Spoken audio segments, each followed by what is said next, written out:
Greetings, my name is Kerry and welcome back to my channel.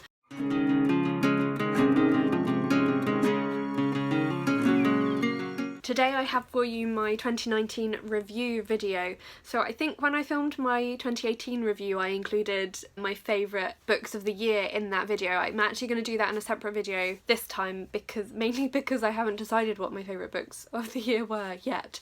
I'm still thinking about that. That will be coming soon, but for now I'm just going to go over the stats and review the goals that I set myself for 2019 and how I got on with them. So let's go with the stats.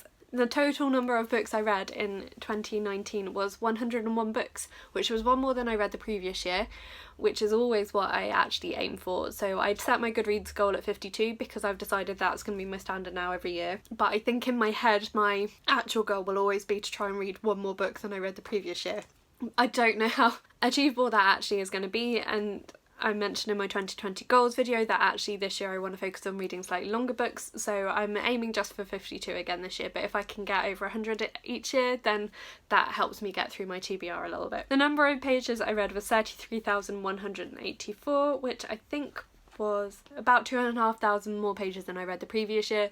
Now this was helped by the fact that I finished some quite long books that I'd been reading for a long time last year, so some of those pages actually would have been read the previous year, but they counted towards this year because Goodreads only counts when you complete the book. But that's okay. So again, I'd aim each year to read more pages than the previous year, and that's what I'm aiming for again for this year. So my average page length across those books was 328 pages. Of course, some of those books were much shorter than that and some were much longer, but that's the average I came down to. In terms of books added to my TBR, there were a lot.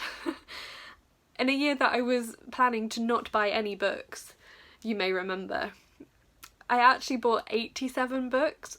That's a heck of a lot. And out of those 87 books, I only actually managed to read 11 books. Out of the 87 I bought, I only read 11 of those last year. So that ratio is not okay with me.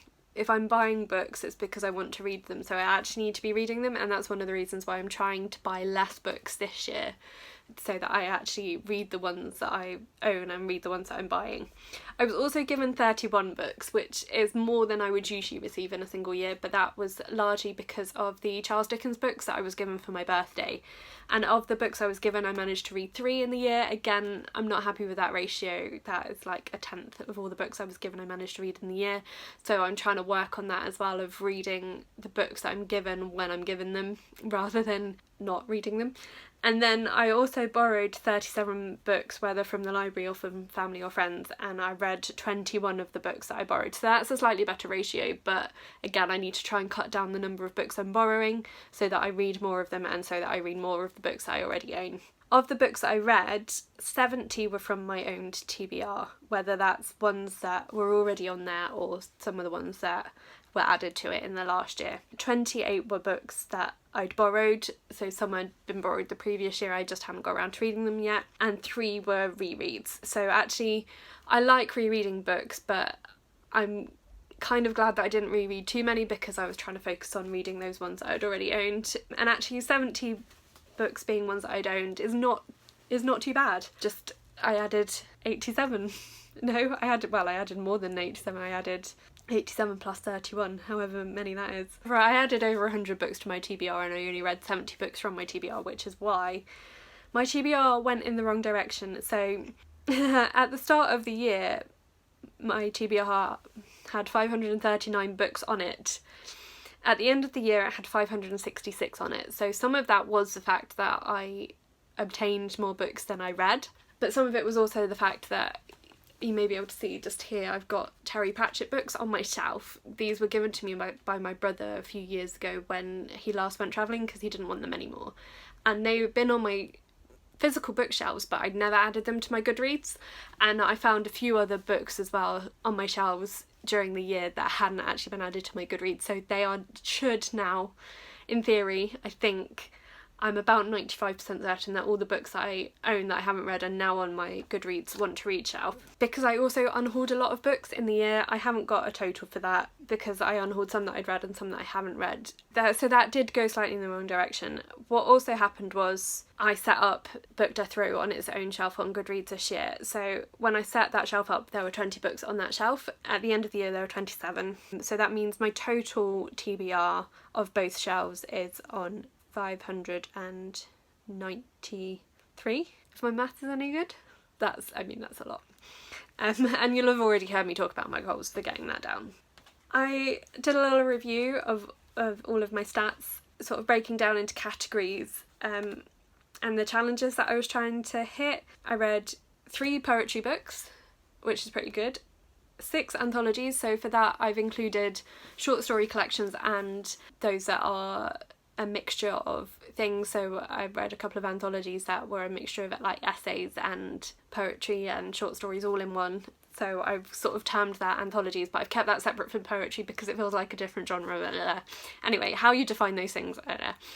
It's a bit of a blurred line, but yeah, so 6 anthologies, so 6 collections of works from multiple authors is probably the better way of explaining that. I read 21 non-fiction books, which is pretty good. That's nearly 2 a month. In terms of ratings, I didn't give any books 1 star, which is pretty good really. That means there were no books that I read that I really disliked. There were 2 books that I DNF'd. I actually DNF'd the first book I tried to read last year, which was Nevernight, which I might try and read again at some point in the future. Only one other book that I DNF'd as well, so that's not too bad. Again, there were very few books that I really disliked. I only gave one book 2 stars as well. So overall, I had a really, really good reading year. I gave 14 books 3 stars, so there were books that I enjoyed but wouldn't reread. I gave 60 books 4 stars. That's generally, most of my books will fall into that 4-star rating because I'm pretty good at knowing whether I'm going to enjoy a book before I start reading it. And then I gave 26 books 5 stars, so they were books that were sort of my favourites for the year. So in terms of the goals that I set myself, my first goal was to have a book buying ban.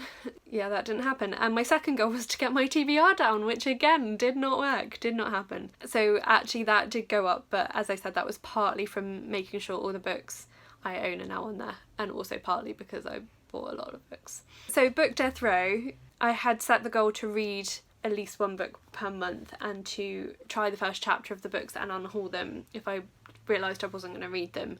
So Book Death Row now has its own shelf on Goodreads, so it's much easier to track what's going on with those books. I managed to read 1 per month since August, may have even been July actually. I can't remember when I started using random number generator to pick 1 book per month.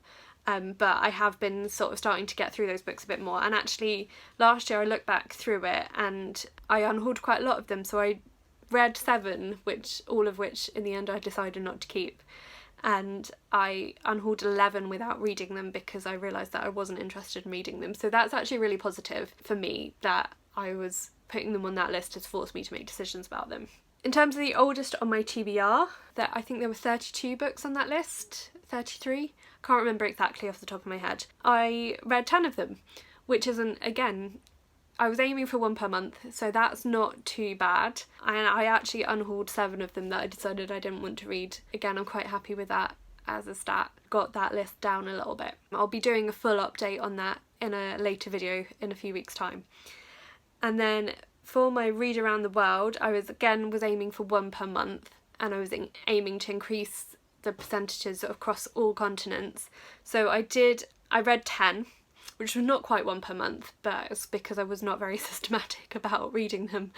And also, the more countries I read, the harder I have to work to find countries that I haven't read. So I have read lots of books from international authors, not just from British or American authors, but a lot of those were from countries that I'd already ticked off on that list. One thing I'm going to be doing, I'm going to be talking about this as well in another video in a couple of weeks' time, is trying to track the nationalities of all the authors that I read so I can see how diversely I'm reading, not just when it's a new country for that list. Most of the books I read were from Asian or European authors, so I do want to try and read more of the South American particularly, and African and Australasian that region authors, so the other continents that I haven't really touched yet. So that's my intention going into this year, but as I mentioned in my plans video, I'm trying not to buy too many books, so I'm going to try and work out which ones I already own that from international authors and try and focus on reading them and getting through some more countries. And then the challenge that I definitely did best in was the Indie Challenge hosted by Ninja Book Box. So they had a bingo square with 25 squares, 24 prompts, because one square was a free square, and I managed to read 35 books from independent publishers, which was about a third of the books I read, slightly over a third of the books I read. I hit every square at least once with a unique book, so I have a nifty little spreadsheet that I put together to help me track that. So I'm really pleased with that, and some of my favourite books again this year were from independent publishers, so that is another challenge that they've got a new bingo board this year, and I'm going to be doing that again. Also going to be doing a bit of a review of that hopefully in a few weeks time, and talking a little bit more about what some of my favourite books I read for that challenge were. Yeah, so I've still got a few 2019 review videos to come, but that is the main review of my stats of 2019. I have also been thinking about like trying to bring more detailed stats rather than just like ratings and challenges into my stats videos, into my wrap-up videos. So I'll be talking about that a bit more in a few weeks time. As I mentioned with the nationalities things, I've got some other markers that I want to keep record of to do with genres and to do with diversity of authors and diversity of characters, so look out for that in a few weeks. And yeah, there will be a few more 2019 review videos, so about the oldest books on my TBR, about the Indie Challenge, and about the series and how I've got on with trying to get through some of the series that I've been trying to read. But for now, that's all I wanted to talk about today, was that breakdown of stats. I'm going to be doing that favourites video when I've picked my favourites, so there's lots more content to come to do with 2019, and then we'll get into probably talking more about 2020. That's about it really. So have a chat to me down in the comments. Let me know some of what you achieved in 2019 to do with your reading. Did you hit your goals? Follow me on my social media. That information will be in the description box below as well. So I'm on Goodreads, I'm on Twitter. Please like this video if you liked it, and please think about subscribing if you haven't already. I didn't mention in there what my channel subscription goals were because I've decided I'm not going to think about that. I'm just going to think about creating content that I enjoy making and hoping that people enjoy watching it. But I think that's everything, so that's it for today, and thank you so much for watching. I will talk to you again soon. Bye.